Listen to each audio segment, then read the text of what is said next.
नमस्कार, मैं हूं संजय शर्मा। आप देख रहे हैं 4 पीएम न्यूज नेटवर्क। जिस समय देश में किसान सड़कों पर है, परेशान है अपने फसलों के एमएसपी मूल्य को लेकर, अपनी परेशानियों को लेकर, जिस समय पुलिस गोली चला रही है, जिस समय पुलिस की गोली से किसान मर जा रहा है, जिस समय 10,000 वैकेंसी निकल रही है और उत्तर प्रदेश में 70-80 लाख स्टूडेंट पेपर देने आ जा रहा है, बेरोजगार पेपर देने आ जा रहा है और फिर पेपर लीक हो जा रहा है, परीक्षाएं कैंसिल की जा रही हैं। देश के मध्यम वर्ग दबा जा रहा है महंगाई के बोझ से। उस समय हमारे मुखिया आदरणीय प्रधानमंत्री जी समुद्र की तलहटी में गोता लगा रहे हैं मोर का पंख लेके और कह रहे हैं कि वो इन भगवान के दर्शन कर रहा है समुद्र में। कभी वो एक समुद्र तट पे कुर्सी पे बेंच पे बैठे दिखाई देते हैं, कभी डिस्कवरी चैनल में वो जहाज के नीचे काम कर रहे होते हैं, कभी वो बहुत सारे कपड़े बदल बदल के अलग जगह पूजा अर्चना कर रहे हो रहे हैं। मैं सही बता रहा हूं, मैंने इतना मंत्र मुग्ध प्रधानमंत्री आज तक नहीं देखा। आत्म केंद्रित प्रधानमंत्री आज तक नहीं देखा, जिसे आपकी तकलीफों से कोई लेना देना नहीं। और अब चुनाव पास में आ रहे हैं, जो आज उन्होंने किया, जिस तरह से समुद्र की शूटिंग कराई, उससे मुझे लग रहा है प्रधानमंत्री परेशान है, कुछ विचलित हो गए हैं। और विचलित होने वाली समस्या का एक बड़ा राज्य उत्तर प्रदेश है। उत्तर प्रदेश में भारतीय जनता पार्टी के सारे समीकरण फेल होते हुए नजर आ रहे हैं। जो गठजोड़ बनाने की कोशिश कर रहे थे, उनको लग रहा था, यकीन था कि जिस तरह से समाजवादी पार्टी और कांग्रेस के बीच लड़ाई चल रही है, एक दूसरे पे आरोप प्रत्यारोप कर रहे हैं, तो ये गठबंधन होगा नहीं। भारतीय जनता पार्टी बड़ी खुश थी इस बात से, गठबंधन होगा नहीं। लेकिन गठबंधन हुआ और आगरा में जो शो हुआ, जो राहुल गांधी की और अखिलेश यादव की बॉडी लैंग्वेज दिखाई दी, एक दूसरे के साथ केमिस्ट्री नजर आई, उसने परेशान कर दिया। उसने साहब को समझा दिया कि भारतीय जनता पार्टी के लिए इस बार उत्तर प्रदेश आसान नहीं है। उत्तर प्रदेश में ऊंची जातियों का, जो बीजेपी का वोट बैंक मानी जाती थी, ठाकुर ब्राह्मण, उनका कांग्रेस के प्रति जो रुझान बढ़ रहा है, उसने भी बीजेपी को बेचैन कर दिया है। भारतीय जनता पार्टी जानती है कि अगर कोई बड़ा दलित कार्ड खेल दिया गया, कोई बड़ा दांव चल दिया गया, अगर खड़गे को रायबरेली से चुनाव लड़ा दिया गया, तो सारा गेम पलट जाएगा। जयंत चौधरी को बड़े मन से मोदी जी लाए थे, लेकिन जयंत चौधरी का कार्ड पिट गया। जो सर्वे कराया भारतीय जनता पार्टी ने, जो अपने नेताओं से जानकारी करी, उससे पता चल गया कि जाट जयंत के इस बदले हुए रूप से बहुत नाराज हैं। उनको लग रहा है कि जिस तरह दिल्ली में जाट समुदाय की लड़कियों को, खिलाड़ियों को घसीट घसीट के ले जाया गया, उन्हें पीटा गया, उन्हें अपमानित किया गया, उनके शरीर से छेड़खानी की गई, उसके बावजूद जयंत चौधरी उधर चले गए। जिस तरह सत्यपाल मलिक को, एक बड़ा बड़ा नेता, मतलब एक बड़ा इंसान जो गवर्नर था, 300 करोड़ की रिश्वत छोड़ दी, अगर साहब की चमचागिरी करते रहता तो लगातार गवर्नर बना रहता, उसको जिस तरह उसके बीमारी की हालत में छापे डलवाए जा रहे हैं, जाट समुदाय में बहुत नाराजगी है। और जयंत के आने के बाद भी ये नाराजगी कम नहीं हो रही है। यही कारण है कि जयंत के अभी तक प्रधानमंत्री मोदी के साथ, अमित शाह के साथ फोटो सामने नहीं आया है। जयंत परेशान है। इंडिया गठबंधन, एनडीए, दोनों तरफ की हालत ऐसी है कि ना घर के रहे और ना घाट के रहे। तो क्या है इन हालात में किसान आंदोलन के बाद उपजे आक्रोश को लेकर, और पश्चिमी उत्तर प्रदेश में क्या जयंत के जाने से भाजपा को फायदा होगा या नुकसान होगा, इस विषय पे मैं आज एक बहुत पढ़े लिखे किसान नेता से अपनी बातचीत आपको सुनवाना चाहता हूं। पुष्पेंद्र सिंह उन किसान नेताओं में से हैं जिनके लेख दुनिया भर के बड़े हिंदी और अंग्रेजी अखबारों में छपते हैं। बहुत योग्य हैं, पढ़े लिखे हैं और बहुत विषय की जानकारी रखते हैं। तो मैं आपको सीधे ले चलता हूं पुष्पेंद्र जी के पास। रिक्वेस्ट है, चैनल को सब्सक्राइब करिएगा, ज्वाइन करिएगा, पूरा इंटरव्यू सुन के मुझे बताइएगा जरूर अपनी राय से कि आपको ये बातचीत कैसे लगी। चलते हैं पुष्पेंद्र जी के पास। स्वागत है पुष्पेंद्र जी आपका 4 पीएम न्यूज नेटवर्क में। मैंने आपको कष्ट इसलिए दिया कि आप एक ऐसे पढ़े लिखे किसान नेता हैं धन्यवाद। जिनको दुनिया पढ़ती है। आपके लेख Indian express, times of India और देश के तमाम बड़े बड़े अखबारों में छपते हैं, हिंदी और अंग्रेजी दोनों में छपते हैं। और आप जिस तरह से किसानों का पक्ष रखते हैं, किसानों की बात रखते हैं, वो बेमिसाल है। मतलब मैं जितने किसान नेताओं को जानता हूं, उसमें मैं आपके लिए मेरे दिल में सम्मान इसलिए है कि मैंने जब भी आपसे बात की है तो आपके दिल में, आपकी जवान पे किसानों का दर्द झलका है। मैं आज आपसे ये बात करना जी, चाह रहा हूँ कि धन्यवाद। हरियाणा, पंजाब सब किसान आ रहे हैं, आंदोलन चल रहा है और कमेंट किया जा रहा है। कुछ जो गोदी मीडिया के लोग हैं वो कह रहे हैं कि भैया ये तो केवल पंजाब के किसान है, देख लो हमारा यूपी का किसान कहाँ है। तो यूपी के किसान क्या इस आंदोलन से दूर हैं या यूपी के किसान अब अलग हट गए हैं? और बल्कि आप बुरा मत मानिएगा, आरोप लगता है कि अब जयंत चौधरी चले गए हैं तो किसान भी अब भारतीय जनता पार्टी का गुणगान गाने लगे हैं।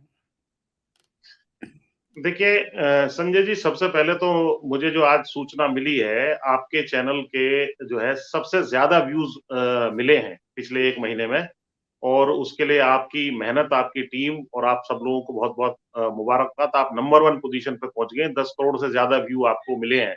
ये कोई छोटी बात नहीं है। ये बड़े बड़े दिग्गज यहाँ हैं और आपने अपनी मेहनत के बलबूते पे जो मुकाम बनाया है वो बिल्कुल जो है एक तरीके से अविश्वसनीय है। तो आगे भी आप ऐसी तरक्की करेंगे, हमें बहुत बहुत जो है ये विश्वास है। शुक्रिया भैया। अब किसान आंदोलन के विषय में जो आपने प्रश्न पूछा है, देखिए किसान आंदोलन अभी फिलहाल पंजाब और हरियाणा में तो उग्र रूप एक तरीके से लिया हुआ है। वहां बॉर्डर पर इंटरनेशनल बॉर्डर बना करके उनको बिठाया हुआ है। एक किसान की गोली लगने से जो है दुखद शहीदी भी हो गई है।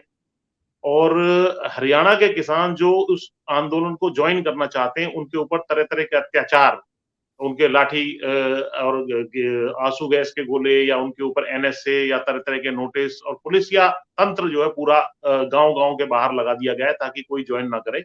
उसके बावजूद भी लगातार पंचायतों का दौर जो है जारी है।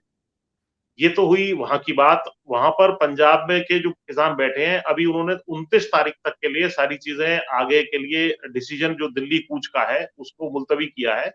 और वो इसलिए किया है कि अभी वो इंतजार कर रहे हैं कि एफआईआर जो एक हमारा किसान युवा भाई उसमें शहीद हुआ था गोली लगने से पुलिस की, उसका जो है अंतिम संस्कार होने से पहले उसका पोस्टमार्टम होना है। और उससे पहले मांग ये है कि एफआईआर दर्ज हो उन पुलिस वालों के खिलाफ या जो भी उसमें दोषी थे, ताकि आगे कोई इस तरह की घटना जो है कारित ना कर सके। तो यहाँ पर मुआवजा देने के लिए 1 करोड़ रुपए का और नौकरी देने के लिए उसके परिवार में वो सहमति बन गई है, लेकिन ये मांग पेंडिंग है। इस कारण अभी उस काम को नहीं किया गया है।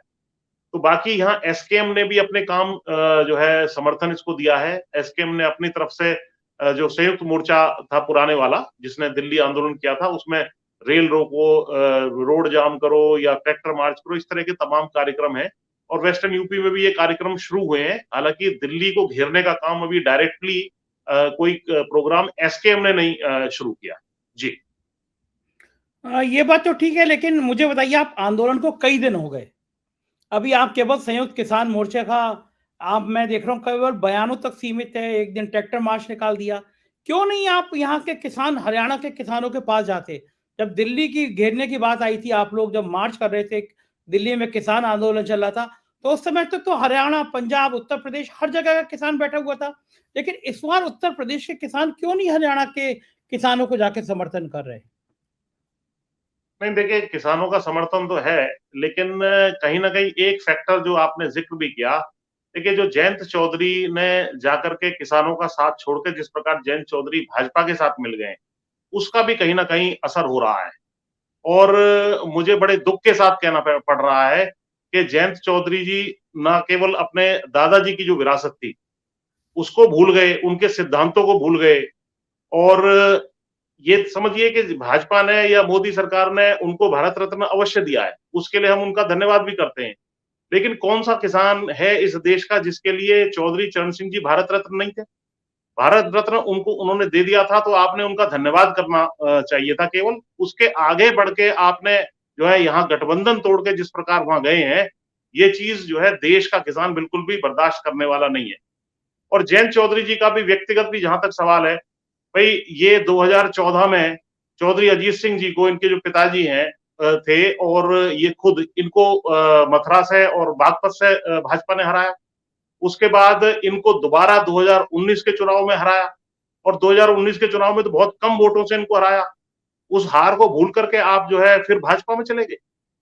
बीच में जो जाट आरक्षण था, जाट आरक्षण का जब खारिज हुआ था 2015 में, उसके बाद जाट आरक्षण देने का वायदा इन्होंने किया था, उसके बारे में बहुत बड़ा आंदोलन जो है हरियाणा में हुआ, जिसमें 2 दर्जन से ज्यादा जाटों के जो युवा हैं वो सीधे पुलिस की गोली से और सिक्योरिटी फोर्सेस की गोली से शहीद हुए। आप जो उसको भूल करके भाजपा की इतनी बड़ी जो है ज्यादती को भूल करके सीधा भाजपा के साथ या एनडीए के साथ जाने का आपने मन बना लिया। उसके अलावा हाथरस कांड आप भूल गए, जिसमें आपको खुद जो है लाठियां झेलनी पड़ी। जैन जी के ऊपर जो है लाठियों की बौछार हुई, सारे सोशल मीडिया में वायरल है, उसको आप भूल गए। आप पहलवान आंदोलन में जिस प्रकार से बेटियों को कुचला गया और क्या दुर्व्यवहार हुआ और सड़कों पे घसीटा गया, उसको भूल करके आप जो है भाजपा की गोद में जाकर के बैठने का आपने निर्णय ले लिया। पिछले किसान आंदोलन की अब मैं बात करूं, पिछले किसान आंदोलन में यहाँ दिल्ली के चारों तरफ बैठे बैठे 700 से ज्यादा किसान भाई हमारे शहीद हो गए। उसके बावजूद आपने निर्णय ले लिया कि आप जाकर के भाजपा की गोदी में बैठेंगे। किस आधार पे आपने ये निर्णय लिया?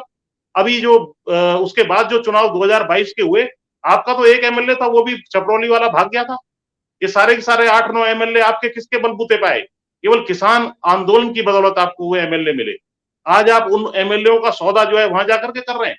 आपने आज आपकी फोटो वायरल है। आपने सेठ जी के हाथ में, संजय सेठ के हाथ में जैसे बैल को बेच देते हैं जाकर के उनको एमएलए को बेचने का काम कर दिया। और उसके बाद अभी जो किसान आंदोलन चल रहा है उसमें सीधा गोली से प्रहार किया जा रहा है, ड्रोन से आंसू गैस छोड़े जा रहे हैं। ये सारी चीजों आपकी आंख पे सत्ता की ऐसी पट्टी बंध गई, मुझे बड़े अफसोस के साथ कहना पड़ रहा है और मैं तो आपका बहुत सम्मान करता था, लेकिन आपने साबित कर दिया है कि आप ये जो चौधरी चरण सिंह की विरासत है, आपको उसको बेचने का कोई अधिकार नहीं है। उसको उसका सौदा करने का आपको कोई अधिकार नहीं है और ना ही वो विरासत आपकी व्यक्तिगत विरासत है। किसी परिवार में पैदा होने से उसकी विरासत के आप मालिक नहीं बन जाते। उसकी विरासत का मालिक वो होगा जो चौधरी चरण सिंह के विचारों पर चलने का काम करेगा। चौधरी चरण सिंह को आप बता रहे हैं कि जो है मोदी के अंदर चौधरी चरण सिंह का अक्स दिखाई देता है आपको। इससे इससे जो है मतलब बड़ा दुख सारे किसान समाज को हुआ है। आप क्या जवाब देंगे? आप हरियाणा के किसानों को क्या जवाब देंगे? आप जो पंजाब के किसानों को क्या जवाब देंगे? राजस्थान में संघर्ष हो रहा है उसके उन किसानों को क्या जवाब देंगे? अरे भाई पश्चिम यूपी में भी जो है तमाम किसान जो और विशेषकर मुसलमान वर्ग ने आपको वोट देकर के आपके 9 एमएलए जिताए थे। जिस गठबंधन में आप थे, आपके 9 एमएलए थे, क्या आप राज्यसभा जा सकते थे अपने बलबूते पर? आपको राज्यसभा अगर उस गठबंधन वालों ने भेजा, आप 2 मिनट में सारे एहसान को भूल करके और उछल के पता नहीं क्या आपके दिमाग में बात आई, आपको कौन सा मंत्रालय दिया जाएगा या कौन सी आपको ऐसी चीज दे दी जाएगी जिसकी वजह से आप वहां जो है चले गए। मैंने जीवन में इनको जो है पब्लिकली कभी क्रिटिसाइज नहीं किया, लेकिन मैं आहत हूं इस चीज से। आपकी कोठी आप भूल गए किस तरीके से आप जब 2014 में चुनाव हार गए तो आपकी कोठी खाली कराने का काम कर दिया गया था, आपके सामान को बाहर फेंक दिया गया था। उस वक्त हमने जाकर के वहां गिरफ्तारियां दी थी। मंदिर मार्ग थाने में हम लोग बैठे रहे थे वहां शाम तक डिटेन होकर के, हमने लाठी खाई थी उस दिन। और आप सारी चीजों को भूल करके जो है जाकर के भाजपा की गोदी में बैठ गए। ये जो अदला बदली है, इस चीज को ना तो किसान पसंद करता है और ना जिस वर्ग से आप जाते हैं जाट पसंद करता है। और आपको जो है चुनाव में और जनता के बीच में इन चीजों का सबका जवाब देना पड़ेगा। पुष्पन जी, एक कहावत है, जो अगर मैं थोड़ा सा अगर कहीं गलत कर रहा हूं तो आप ठीक कर दीजिएगा। झुका हुआ जाट और टूटी हुई खाट, ये किसी को पसंद नहीं आती। यही कहावत है ना? कहावत वैसे ही बोला ना? बिल्कुल। तो देखिए ये झुका झुका हुआ हुआ, जाट, हाँ झुका हुआ हाँ जी जाट टूटी हुई खाट, यहाँ हाँ, तो ये लग रहा है कि लेटा हुआ जाट है। लेटा हुआ जाट। अरे मैं लेटा दूसरी हुआ बात पड़ा हुआ जाट है ये तो। ये पढ़ा तो हुआ, मैं मतलब दूसरी बिल्कुल बात ही आपने हद कर दी है जिस तरीके से जो है आपने इस तरीके के निर्णय लिए हैं बिना किसी को कॉन्फिडेंस में लिए। मैं जी। पुष्पन जी, मैं ये पूछना चाह रहा हूँ कि जाट वो कौम है, वो बहादुर कौम है जो अपना सर कटा सकती है। अपनी बहन बेटियों की इज्जत पे अगर कोई उंगली उठा दे तो जाट सर कटा देगा, लेकिन कंप्रोमाइज नहीं करेगा। वो जो महिला खिलाड़ी थी, जिनको पार्लियामेंट के उद्घाटन के दिन सड़कों पे घसीटा गया, जो उन्होंने बयान दिए कि उनके शरीर के संग किस तरह छेड़खानी की गई। सत्यपाल मलिक जैसा जुझारू नेता जिसने गवर्नरशिप को लात मार दी, दोबारा गवर्नर बन सकते थे वो। 300 करोड़ की रिश्वत ठुकरा दी जिस इंसान ने। वो जयंत की इतनी तारीफ करते थे। जिस समय महिला खिलाड़ियों को घसीटा गया, उस समय जयंत बहुत भावुक हो जाते थे कि मेरी बहनें हैं, मेरी माताएं हैं। वो जयंत चौधरी सत्ता के लालच में इतना बदल गए, अब वो सांसद ब्रजभूषण सिंह का प्रचार करने भी गोंडा जाएंगे। अगर जब वो भारतीय जनता पार्टी में आ गए हैं तो सहयोगी दल है उनका, फिर वो प्रचार करने भी गोंडा जाएंगे। ब्रजभूषण सिंह जिंदाबाद के नारे भी लगवाएंगे। तो उस क्षण में मैं जयंत की तो बात ही नहीं कर रहा, क्योंकि जयंत ने अपना चरित्र दिखाया कि वो सत्ता के साथ हैं। लेकिन मैं उन जाट समुदाय की बात आपसे पूछना चाहता हूं पुष्पेंद्र जी, क्योंकि आप भी जाटों के नेता रहे हैं, आप भी हजारों जाटों से मिलते हैं, कि जो जयंत चौधरी के साथ खड़े होंगे जाट, उनके दिल में साक्षी मलिक का चेहरा नहीं आएगा। उनको नहीं लगेगा कि हमारी बहू बेटियों को इस तरह सड़क पे घसीटा गया, उनके शरीर से खिलवाड़ किया गया, सतपाल मलिक जैसे बहादुर आदमी के घर सीबीआई के छापे पड़वाए गए, जाट समुदाय के लोगों पे लाठियां चलवाई गई, 700-800 किसानों की मौत हो गई आंदोलन में, उसमें बड़ी संख्या में जाट थे। ये दर्द क्या जो जयंत के संग जाट खड़े होंगे, उनको ये सब तस्वीरें क्या उनकी आंखों के सामने नहीं घूमेंगी?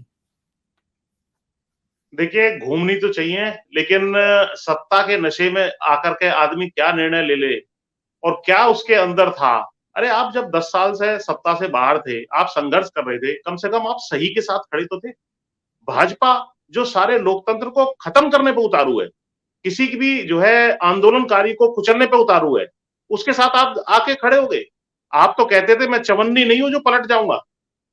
मैं बड़े जो है दुख के साथ कह रहा हूं कि आप वाकई चवन्नी ही निकले। आप चवन्नी ही निकले और आप पलट गए, और अब आप उनकी जेब में पड़ी हुई चवन्नी है। आपके साथ वो कुछ भी व्यवहार कर सकते हैं। आपने तो कह दिया आप जाएंगे। बड़ी बड़ी बातें हुई थी, हमें राज्यसभा मिलेगी, हमें मंत्रालय मिलेगा, हमें जो है इतनी सीटें मिलेंगी। अभी तक आपका कोई मीटिंग ना प्रधानमंत्री से हुई है, ना गृह मंत्री से हुई है। आपकी स्थिति कहीं राजभर जैसी ना हो जाए, घर के रहे ना घाट के, ऐसी स्थिति हो गई है। भाई आपके साथ जब एक पार्टी चल रही है, कैराना के ये खतौली के उपचुनाव में भी आपका साथ उन्होंने दिया और आपका एक विधायक जीता, कैराना में भी दिया, तो बाकी सब चीजें ठीक चल रही थी। तो आपको अचानक कौन सा ऐसा भूत सवार हुआ कि आप सारी चीज को छोड़ करके, तिलांजलि दे करके, जो चौधरी चरण सिंह जी के सारे सिद्धांत हैं उन्हें छोड़ करके आप तत्काल आनन फानन में जो है आपका ऐसा दिल जीत लिया उन्होंने। अरे आपके जो है चौधरी चरण सिंह जी को भारत रत्न देना डिजर्व करते थे वो। कर्पूरी ठाकुर जी को दिया जा रहा है, अन्य लोगों को दिया जा रहा है। चौधरी चरण सिंह जी की तो बहुत लंबे समय से मांग थी, और वो कौन सा किसान है जिसके लिए चौधरी चरण सिंह भारत रत्न नहीं थे। आपने धन्यवाद करना चाहिए था, लेकिन तुरंत ही कमिटमेंट कर दिया, यहां से आप नाराज होकर चले गए, जबकि कोई ऐसा कारण मेरी नजर में तो आया नहीं। और सारी चीज को आपने जो है मटियामेट करने का काम कर दिया। क्या जवाब देंगे हम जाकर के? अगर हम हरियाणा में चले जाएं, वो लोग कहते हैं कि यूपी से आए हो, आप लोगों का कोई भरोसा नहीं है, कब आप पलट जाओ। क्या जवाब देंगे हम उन लोगों को? सारी हमारी साख जो है मिट्टी में आप लोगों ने मिला दी है।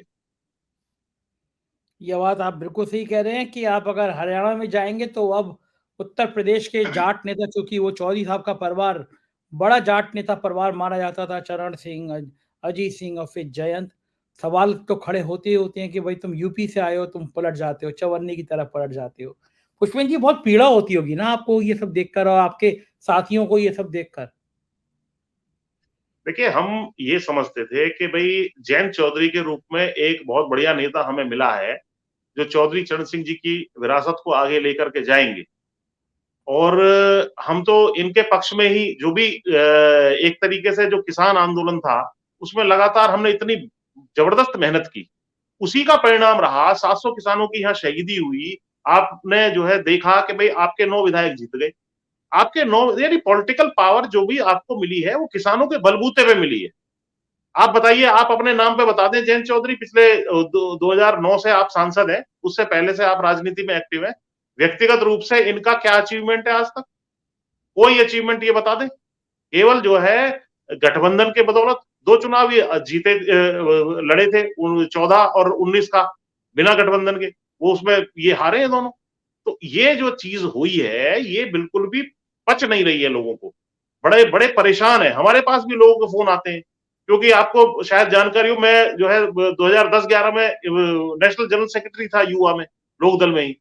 तो लोग समझते हैं कि भाई लोकदल के समर्थक हैं, और सबको माना भी जाता है भाई हम चाहे कुछ भी करें, यहाँ पर किसान आंदोलन करें, कुछ करें, लेकिन वोट कम से कम जो है लोकदल को ही देते थे। लेकिन अब जो ऐसी स्थिति आ गई है कि लोकदल को दी हुई वोट तो अच्छा, ये विधायक किसके खिलाफ जीत के आए थे? भाजपा के खिलाफ जीत के आए थे। तो जनता ने जो वोट दी थी इन भाजपाओं को विधायक बनाने के लिए, वो भाजपा के खिलाफ मैंडेट दिया था कि हम भाजपा के विधायक को हरा रहे हैं और आपके कैंडिडेट को जिता रहे हैं। तो ये आप अब जाकर के उसी की गोदी में बैठ गए। आज जिस तरह की प्रदर्शनी वहां पे मथुरा में हुई है, 9 विधायक बैठे हुए हैं, आपके बगल में सोफे पर जो है संजय सेठ बैठे हुए हैं, जैसे सेठ जी के हाथ में आप इन बैलों को देने जा रहे हैं कि ये पकड़िए और आपने क्या लिया क्या नहीं लिया, मैं उस पर नहीं जाना चाहता। लेकिन इस तरह की चीजें लोकतंत्र के लिए ठीक नहीं है। और जाटों का करैक्टर, किसानों का करैक्टर नहीं है ये कि इस तरीके से एकदम अचानक पलट जाए। तो ये चीज बिल्कुल भी पचाने लायक नहीं है और इसका भारी विरोध हो रहा है और हम भी इसका विरोध करेंगे। अच्छा, ये बताइए पुष्पेन जी, इसके पॉलिटिकल अर्थ क्या निकलते हैं? जो पश्चिमी उत्तर प्रदेश की सीटें हैं, मेरठ, मुजफ्फरनगर, इन जगह पे या बाकी सीटें जो हैं, इन जगह पे जयंत के जाने के बाद क्या इंडिया गठबंधन को नुकसान होगा, एनडीए को बहुत फायदा हो जाएगा, या फिर ऐसा नहीं होगा? क्या क्या है मतलब है, मुझे बताएंगे? खासतौर से मुजफ्फरनगर और मेरठ सीट और ज्यादा खास कर बताइएगा कि क्या अर्थ आएंगे, एक एक करके सीट बताइए मुझे। देखिए, मुख्य रूप से जो चर्चा है मार्केट में वो ये है कि भाई इनको एक बागपत की और बिजनौर की सीट दी जाएगी। बाकी सीटों पे तो इनका खुद का सिंबल होगा ही नहीं, भाजपा का सिंबल होगा। अब वो 2 भी दी जाएंगी या ऐसी स्थिति आ गई है क्योंकि दूसरा दरवाजा भी इनके लिए बंद हो चुका है। हो सकता है इनको एक सीट में दे दिया जाए या इनसे कह दिया जाए भाई नमस्कार, जाट तो हमारे साथ हैं, उनका जो विश्वास है। लेकिन मुझे जो लग रहा है जाट जितना आहत हुआ है इनके निर्णय से और जिस तरह का माहौल किसान आंदोलन में दोबारा से बना है और बैरिकेड लगाए हैं, आंसू गैस के गोले छोड़े हैं, तमाम चीज को हर जो है घर-घर में जाकर के बच्चा जो है इस चीज को देख रहा है, पूरी नजर बनाए हुए है उस आंदोलन के ऊपर। तो पॉलिटिकली तो इनको बहुत बेनिफिट वहां जाने से हुआ है, ऐसा मुझे नहीं लगता। और बाकी अन्य सीटों पर भी जो है जाट स्वतंत्र रूप से निर्णय लेगा और कांग्रेस की तरफ भी, सपा की तरफ भी उस तरीके से मूवमेंट होगा कि भाई हमें भाजपा के खिलाफ जो जीत रहा होगा, उसको वोट देने का काम जो है करने जा रहा है जाट, जो मेरा अपना हक है। जी। अच्छा, मुझे ये बताइए कि पश्चिमी उत्तर प्रदेश में जाटों के अलावा एक चंद्रशेखर भी एक बड़ी भूमिका अदा करते हैं, चंद्रशेखर उर्फ रावण। उनका क्या सीन है और वो कितना असर डालेंगे? क्या जैन से दोस्ती कामयाब रहेगी, उसी तरह चलेगी, वो भी बीजेपी में चले जाएंगे या बीजेपी के खिलाफ रहेंगे? चंद्रशेखर की कितनी बड़ी भूमिका होगी? देखो देखिए, जहां तक चंद्रशेखर जी का सवाल है, चंद्रशेखर जी सिद्धांतवादी और अपने अम्बेडकराइट मूवमेंट को आगे लेकर के चल रहे हैं। बहुजन की आवाज को वो उठा रहे हैं मजबूती से। अभी फिलहाल जितना मैं जानता हूं वो उनके का फोकस नगीना सीट के ऊपर है। तो नगीना सीट पर वो जो है अपनी लड़ाई लड़ रहे हैं, अपनी तैयारी कर रहे हैं। अब वो इंडिया गठ भाजपा में तो उनका जाने का कोई किसी कहीं से कहीं तक कोई सवाल उठता ही नहीं है, क्योंकि वो जो है इस तरीके से उल्टा पलटी यहाँ आ जाए वहां चले जाए, तो वो भाजपा के खिलाफ जो राजनीति है उस गठबंधन में रह सकते हैं। गठबंधन में स्थान मिल जाए बहुत अच्छा, ना मिले तो वो इंडिपेंडेंटली भी जीतने में सक्षम है और उन्होंने बड़ी जबरदस्त वहां पर मेहनत कर ली है, बड़ी हवा बनाई हुई है। और मैं बता रहा हूं कि वो निश्चित रूप से नगीना सीट को अच्छे मार्जिन से जीतने जा रहे हैं। एक आखिरी सवाल कि क्या जयंत वापस इंडिया गठबंधन में लौट सकते हैं? देखिए, ये तो बड़ा मुश्किल सवाल है कि अब ये इतना कहने के बाद और यहाँ के रास्ते भी लगभग बंद हो गए, आएंगे तो जैसे कह रहे थे कि किस मुंह से मना करूं, तो अब इनको किस मुंह से यहाँ आकर के एडमिट होंगे कि भाई यहाँ पर मुझे ले लो। तो अब तो बिल्कुल ही जो है स्थिति मतलब ऐसा लग रहा है कि गड्ड-मड्ड कर दिया है इन्होंने और यहाँ पर भी इनका स्थान नहीं बनेगा। यहाँ भी ये लोग कहेंगे कि ठीक है भैया आ जाओ, 2 सीट ले लो, तुम्हें 2 सीट वहां मिल रही थी और ऐसा बयान भी आया था।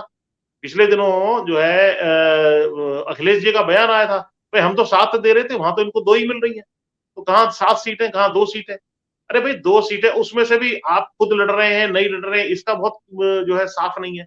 तो इन्होंने जो है पॉलिटिकल एक मिसकैलकुलेशन में इमोशनल होकर के या किसी के दबाव में ये ऐसा निर्णय ले लिया जिसका खामियाजा लॉन्ग टर्म में जो किसान ब्रांड है, जाट ब्रांड है, उस सबको और पश्चिम उत्तर प्रदेश को विशेषकर उठाना पड़ेगा। जो नाराजगी हमारे प्रति हुई है, हरियाणा में हुई हो और चाहे पंजाब के किसानों को, मतलब हम लोग मुंह दिखाने काबिल नहीं रहे कि हमारे लीडर उठा करके वहां चले गए जहां पर जिनका विरोध कर रहे हैं, जिनसे गोली हम खा रहे हैं, जिनसे खुद ये लाठी खा रहे हैं, इनका मकान खाली करा लिया, क्या सारी चीजें इनके खिलाफ है, फिर भी वहां जाने का काम कर दिया। ठीक बात है। जी। बहुत बहुत शुक्रिया पुष्पेन जी, आपने मुझे इतना समय दिया, बहुत बहुत धन्यवाद, आभार आपका। तो ये थे पुष्पेन सिंह जी और जो बता रहे थे आपको हाल कि दरअसल पश्चिमी उत्तर प्रदेश की राजनीति का लेखा जोखा क्या है। मुझको यकीन है आपको ये बातचीत पसंद आई होगी, अपनी राय से अवगत कराइएगा, चैनल को सब्सक्राइब करिएगा। शुक्रिया, थैंक यू। है।